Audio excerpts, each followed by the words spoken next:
Et salut toi YouTube, comment ça va? Bonne année 2023, tatati tatata. Nouvelle vidéo aujourd'hui et je vous emmène à Marcel Pico. Alors je fais l'intro dans ma chambre, mais c'est parce que je suis un peu à la bourre, je viens de rentrer, j'ai pris une douche et je dois encore passer à la billetterie pour acheter les tickets.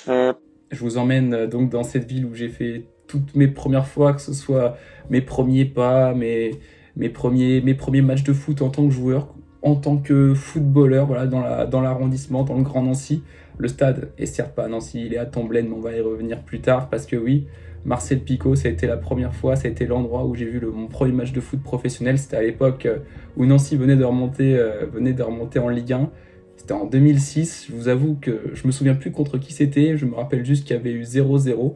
Mais j'étais hyper content. Et l'année-là, d'ailleurs, Nancy avait remporté sa seule et unique Coupe de la Ligue contre l'OGC Nice.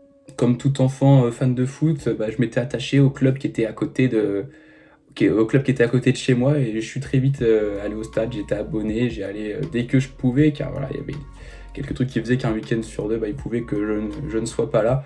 Mais au fur et à mesure, et surtout avec la redescente en Ligue 2, il me semble, si je dis pas de bêtises, 2013, je me rappelle plus, j'avoue.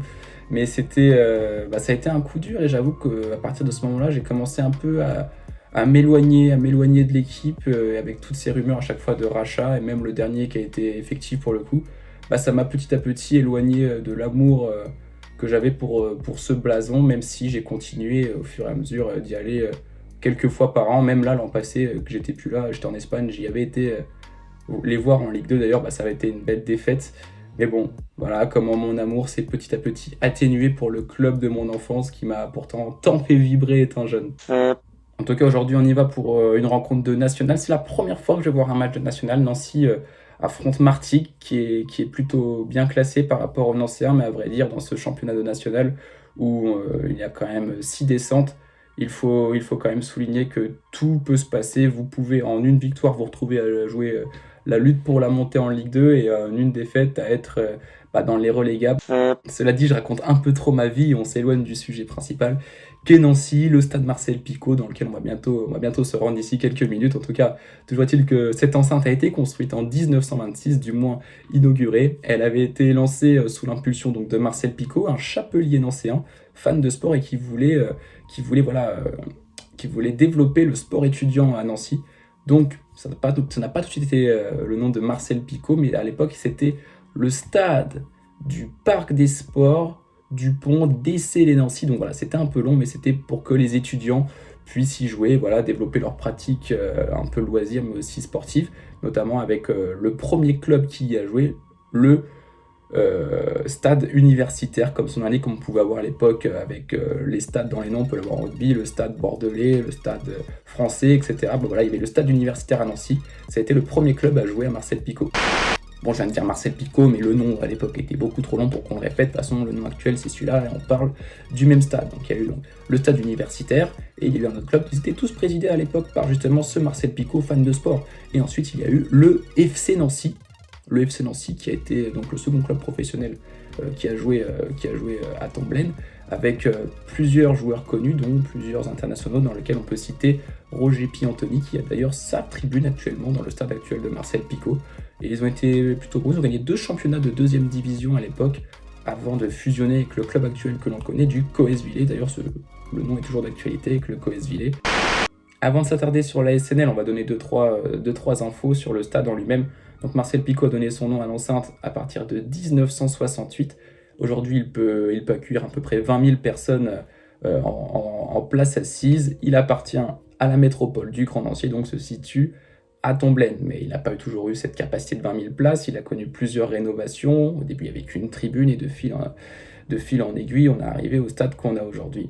Il y a eu quelques faits marquants qui s'y sont passés, car on peut citer la plus forte affluence qui a eu lieu en 1976, quand 30 000 personnes s'étaient agglutinées donc au stade Marcel Pico pour voir l'ASNL de Michel Platini affronter son futur club, l'AS Saint-Étienne, le club phare du moment. Donc devant 30 000 personnes, ça a été le record et il n'y en a jamais eu plus par la suite. La SNL a eu plusieurs cracks, cette association sportive Nancy-Lorraine qui a été fondée en 1910 est devenue le 3e club professionnel à évoluer à Marcel Pico en 1967, comme c'est marqué sur le blason. Je sais pas si on le voit bien là, bon bref, c'est marqué sur le blason. C'est l'année où en fait ils ont obtenu le statut pro. Et à partir de là, ils se sont donc logés, on va dire, invités au stade Marcel Picot pour disputer leur rencontre, y avoir leur succès et aussi leur défaite, hein, c'est logique pour un club sportif, on va dire. Et ils ont aussi eu de très grands noms, donc sous leur égide, on a dit Michel Platini, qui en 1978, avec l'aide de ses coéquipiers, a remporté la seule Coupe de France de l'histoire de la SNL. Il y a aussi des beaux entraîneurs, des beaux noms, hein. Il y a eu Aimé Jacquet, mais aussi Arsène Wenger, et enfin plus récemment un joueur connu qui joue encore, Clément Langlais. Il n'a pas encore eu le même destin que les 3 précédents, mais en tout cas on lui souhaite, il a encore le temps.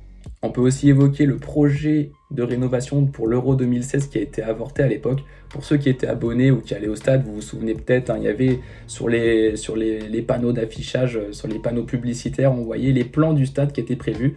Mais malheureusement, à cause d'un manque de soutien financier, le projet a été avorté. Il n'y a pas eu d'Euro 2016 à Nancy. Et il n'y a pas eu non plus de Coupe du Monde 2019, car le but, Coupe du Monde 2019 féminine, on voulait faire d'une pierre deux coups. Et bah, finalement, il n'y a rien eu du tout à Nancy, manque de soutien, manque d'argent. On a toujours gardé notre stade, mais bon, ça aurait pu être pas mal. Au moins, on a changé la pelouse, qui était un synthétique sur lequel d'ailleurs j'ai marqué lors d'un challenge orange. Je vous mets la petite vidéo en 3, 2 et 1. Et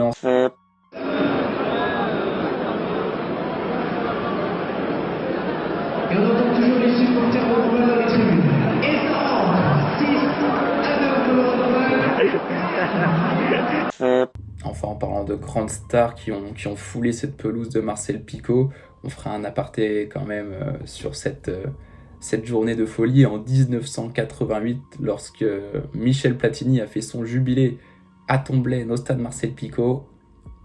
On a réussi à réunir 3 des plus grandes légendes de ce sport, avec donc Michel Platini, Pelé le roi, qu'on embrasse, et aussi on embrasse Diego Maradona. Ils étaient tous sur cette pelouse.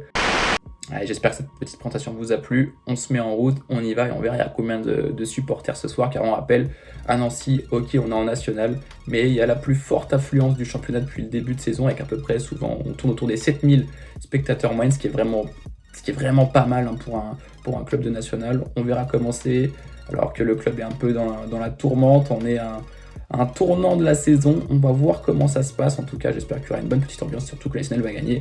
Allez, on s'y rend tout de suite et on fera le débrief après le match.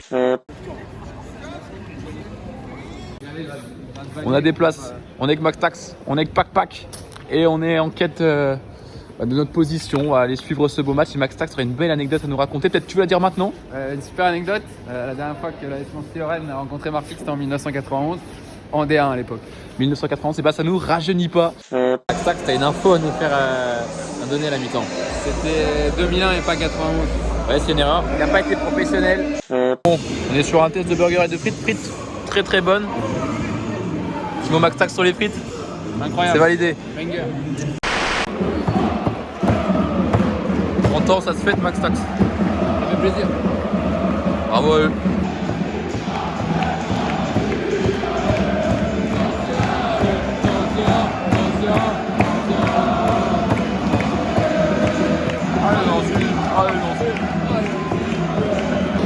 Alors qu'il y a une pluie de pétards et de feux d'artifice, Nancy défendra devant les Saturday FC pour cette première mi-temps et attaquera sur les Red Sharks.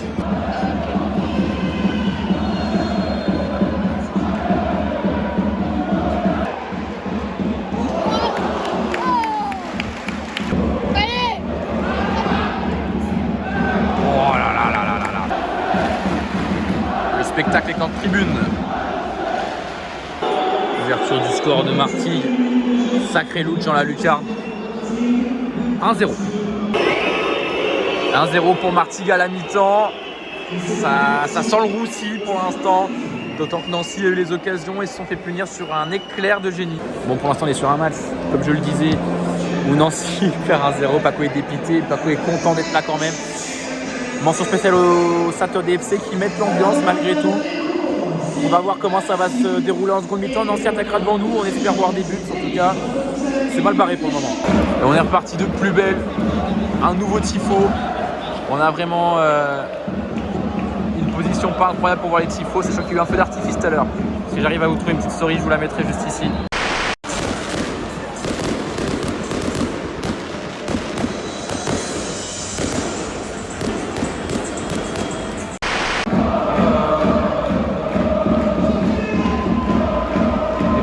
spectacle sur le terrain.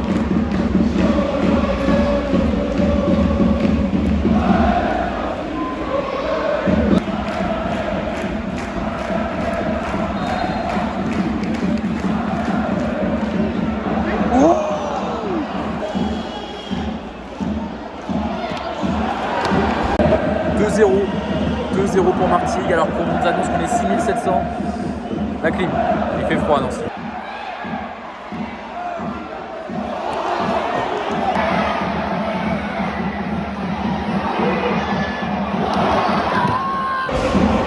Voilà, pas courir.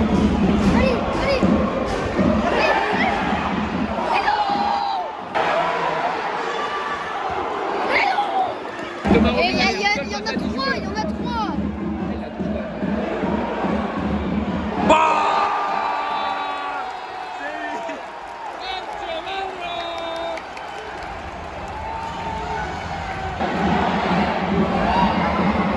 Oh! Voilà! Ouais.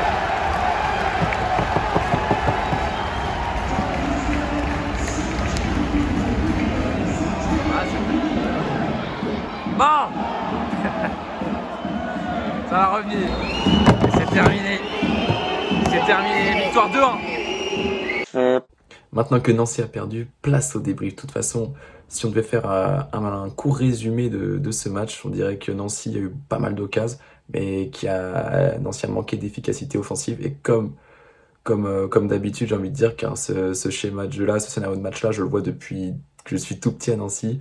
La moindre occasion peut faire but et Martigues a eu 2 incursions dans le camp nancéen et ça a fait ficelle 2 fois. Mention spéciale pour le premier buteur, il met un sacré but après un petit numéro, une jolie frappe dans la lucarne. Malheureusement, j'ai pas pu le capter. Mais bon, voilà sur la partie résumée du match.